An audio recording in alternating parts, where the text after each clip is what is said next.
There are, of course, many problems connected with life, of which some of the most popular are: why are people born? Why do they die? Why do they spend so much of the intervening time wearing digital watches? Many, many millions of years ago, a race of hyper-intelligent pan-dimensional beings, whose physical manifestation in their own pan-dimensional universe is not dissimilar to your own, got so fed up with the constant bickering about the meaning of life, which used to interrupt their favorite pastime of Brockian ultra cricket, a curious game which involved suddenly hitting people for no readily apparent reason and then running away, that they decided to sit down and solve their problems once and for all. And to this end, they built themselves a stupendous supercomputer which was so amazingly intelligent that even before its databanks had been connected up, it had started from, I think therefore I am, and got as far as deducing the existence of rice pudding and income tax before anyone managed to turn it off. It was the size of a small city. Its main console was installed in a specially designed executive office, mounted on an enormous executive desk of finest ultra mahogany, topped with rich ultra red leather. The dark carpeting was discreetly sumptuous. Exotic pot plants and tastefully engraved prints of the principal computer programmers and their families were deployed liberally about the room, and stately windows looked upon a tree-lined public square. On the day of the great on-turning, two soberly dressed programmers with briefcases arrived and were shown discreetly into the office.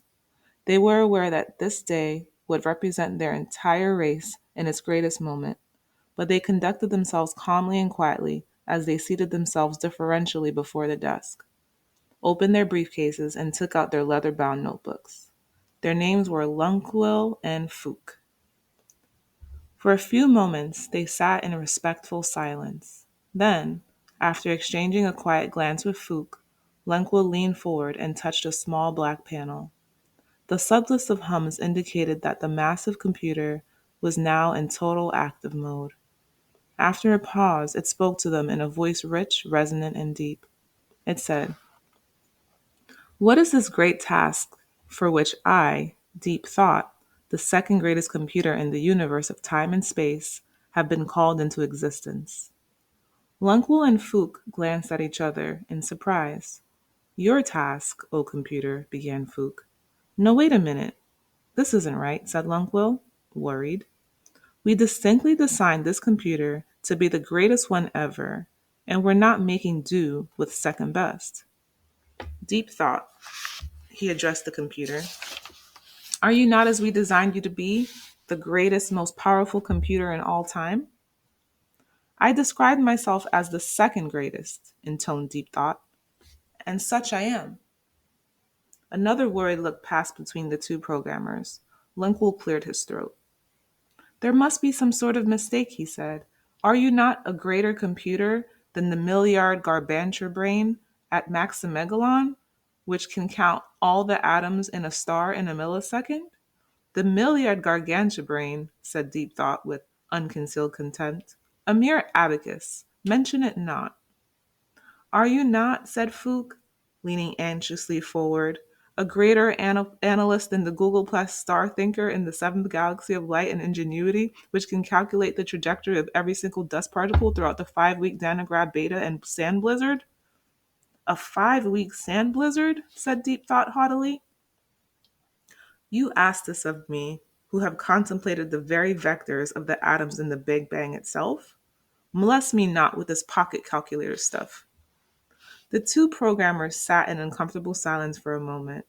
Then Lunkwell leaned forward again.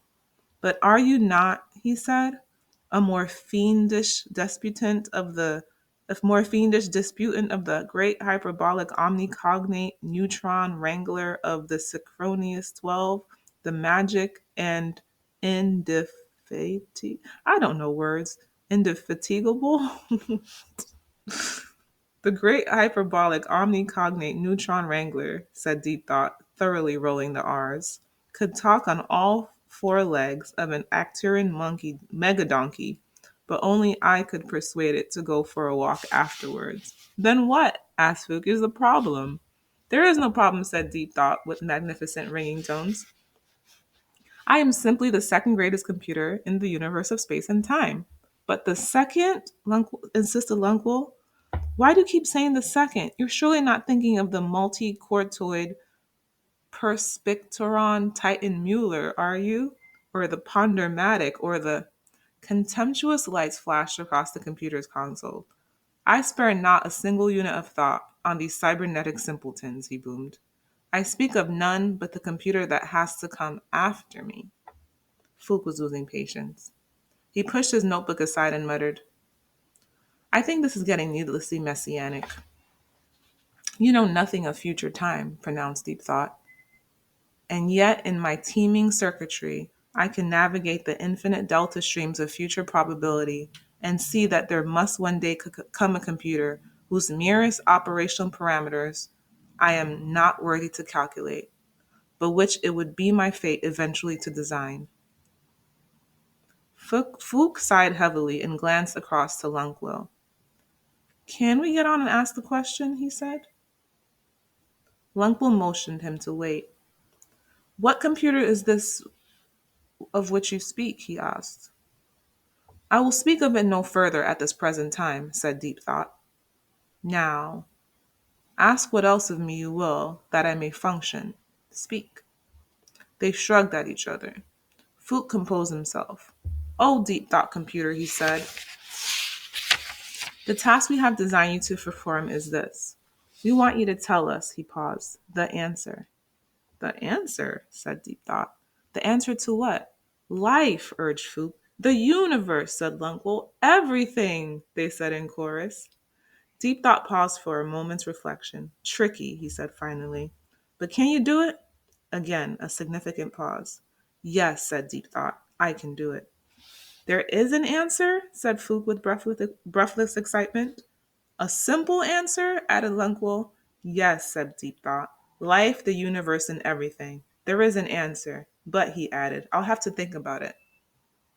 A sudden commotion destroyed the moment.